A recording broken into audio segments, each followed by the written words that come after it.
ತಿಥಿ ಖ್ಯಾತಿಯ ಗಡ್ಡಪ್ಪ ಏನಿದ್ರು ಅವರು ನಿಧನರಾಗಿದ್ದಾರೆ ಅಂತ ಹೇಳಲಾಗ್ತಾ ಇದೆ. ಕನ್ನಡ ಚಿತ್ರರಂಗದಲ್ಲಿ ಹಾಸ್ಯ ಪ್ರಜ್ಞೆಯಿಂದಾನೇ ಖ್ಯಾತಿಯನ್ನು ಹೊಂದಿದ್ದಂತಹ ಗಡ್ಡಪ್ಪ ಈಗ ಎಲ್ಲರನ್ನು ಬಿಟ್ಟು ಆಗಲಿದ್ದಾರೆ.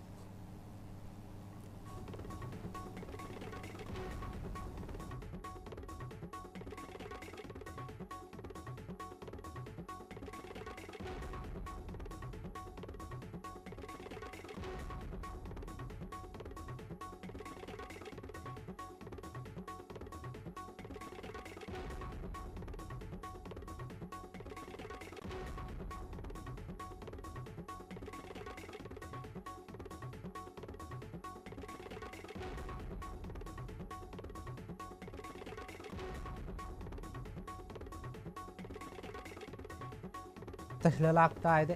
ಕನ್ನಡ ಚಿತ್ರರಂಗದಲ್ಲಿ ಹಾಸ್ಯ ಪ್ರಜ್ಞೆಯಿಂದ ತಮ್ಮದೇ ಆದಂತಹ ರೀತಿಯಲ್ಲಿ ಗುರುತಿಸಿಕೊಂಡಿದ್ದರು ಈ ಗಡ್ಡಪ್ಪ. ಜೊತೆಗೆ ಒಂದು ಚಿತ್ರ ಬಂದಿತ್ತು ಆ ಸಮಯದಲ್ಲಿ. ಕೆಲ ವರ್ಷದ ಹಿಂದೆ ಪಾರ್ಶ್ವವಾಯುವಿನಿಂದ ನರಳುತ್ತಾ ಇದ್ರಂತೆ ಇವರು. ಹೀಗಾಗಿ ಚಿಕಿತ್ಸೆಗೂ ಕೂಡ ಹಣದ ಒಂದು ಕೊರತೆ ಹಿನ್ನೆಲೆ ಸರಿಯಾದ ಚಿಕಿತ್ಸೆ ಆಗ್ತಾ ಇರಲಿಲ್ಲ, ಹಣದ ಕೊರತೆ ಇತ್ತು. ಹೃದಯ ಕಾಯಿಲೆ, ಕೆಮ್ಮು, ಉಬ್ಬಸ, ಶ್ರವಣ ದೋಷದಿಂದ ಬಳಲ್ತಾ ಇದ್ರು ಗಡ್ಡಪ್ಪ ಅವರು. ಹೀಗಾಗಿ ತೀವ್ರ ಅನಾರೋಗ್ಯದಿಂದ ಬಳಲಿದ್ದು ನಿಧನ ಹೊಂದಿದ್ದಾರೆ ಅಂತ ಹೇಳಲಾಗ್ತಾ ಇದೆ. ತಿಥಿ ಎನ್ನುವಂತಹ ಒಂದು ಸಿನಿಮಾ ಬಂದಿತ್ತು ಕನ್ನಡದಲ್ಲಿ, ಅದು ತುಂಬ ಜನಪ್ರಿಯತೆಯನ್ನು ಗಳಿಸಿತ್ತು. ಅದರಲ್ಲಿ ಇವರ ಒಂದು ಡೈಲಾಗ್ಗಳೇನಿದ್ದು ತುಂಬ ಫೇಮಸ್ ಆಗಿತ್ತು. ಒಂದು ರೀತಿಯಾದಂಥ ಒಂದು ಡೈಲಾಗ್ಗಳು ಕೇಳಿ ಬರ್ತಾ ಇದ್ವು. ಒಂದು ರೀತಿಯಲ್ಲಿ ಹಳ್ಳಿಯ ಒಂದು ಶೈಲಿಯಲ್ಲಿನೇ ಇವರ ಒಂದು ಡೈಲಾಗ್ಗಳಿತ್ತು. ಮತ್ತು ಆ ಒಂದು ತಿಥಿ ಚಿತ್ರ ಏನಿತ್ತು ನಿಜಕ್ಕೂ ಕೂಡ ಒಂದು ದೊಡ್ಡ ಮಟ್ಟದಲ್ಲಿ ಯಶಸ್ಸನ್ನು ಕಂಡಿತ್ತು. ಅದರಲ್ಲಿ ಇವರು ಆಗಿನಿಂದ ಕೂಡ ತಿಥಿ ಗಡ್ಡಪ್ಪ ಅಂತಾನೆ ಫೇಮಸ್ ಆಗಿದ್ರು. ಅಂತಹ ವ್ಯಕ್ತಿ ಸುಮಾರು ದಿನಗಳಿಂದ ಅನಾರೋಗ್ಯದಿಂದ ಬಳಲ್ತಾ ಇದ್ರಂತೆ. ಸಾಕಷ್ಟು ಏನು ಹೃದಯ ಕಾಯಿಲೆ ಇರ್ಬೋದು, ಕೆಮ್ಮು, ಉಬ್ಬಸ ಈ ರೀತಿಯಾದಂತಹ ಒಂದು ಕಾಯಿಲೆಯಿಂದ ಬಳಲ್ತಾ ಇದ್ರು. ಅವರಿಗೆ ಆಸ್ಪತ್ರೆಗೆ ತೋರಿಸ್ಕೊಳ್ಳೋಕ್ಕೂ ಕೂಡ ಒಂದು ಹಣದ ಕೊರತೆ ತುಂಬ ಎದುರಾಗಿತ್ತು. ಅವ್ರ ಹತ್ರ ಹಣ ಇರಲಿಲ್ಲ.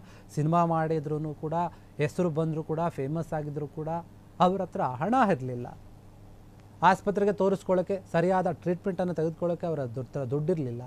ಹೀಗಾಗಿ ಕೊನೆಯದಾಗಿ ಅವರು ಈಗ ನಿಧನ ಹೊಂದಿದ್ದಾರೆ ಅಂತ ಹೇಳಲಾಗ್ತಾ ಇದೆ. ಹಣದ ಕೊರತೆಯಿಂದಾನೇ ಬಳಲ್ತಾ ಇದ್ರು.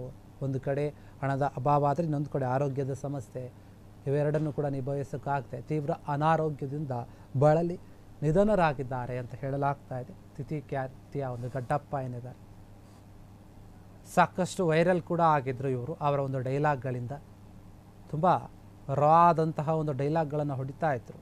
ಹೀಗಾಗಿ ಅವರ ಒಂದು ಡೈಲಾಗ್ಗಳು ಎಲ್ಲರಿಗೂ ಕೂಡ ಇಷ್ಟ ಆಯಿತು. ಆ ತಿಥಿ ಸಿನಿಮಾ ಕೂಡ ಹಿಟ್ ಆಯಿತು.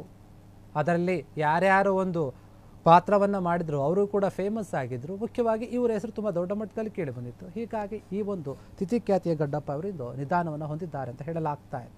ಕ್ಷಣ ಕ್ಷಣದ ಸುದ್ದಿಗಳಿಗಾಗಿ ಫ್ರೀಡಂ ಟಿವಿ ಸಬ್ಸ್ಕ್ರೈಬ್ ಮಾಡಿ, ಲೈಕ್ ಮಾಡಿ ಹಾಗೂ ಫಾಲೋ ಮಾಡಿ.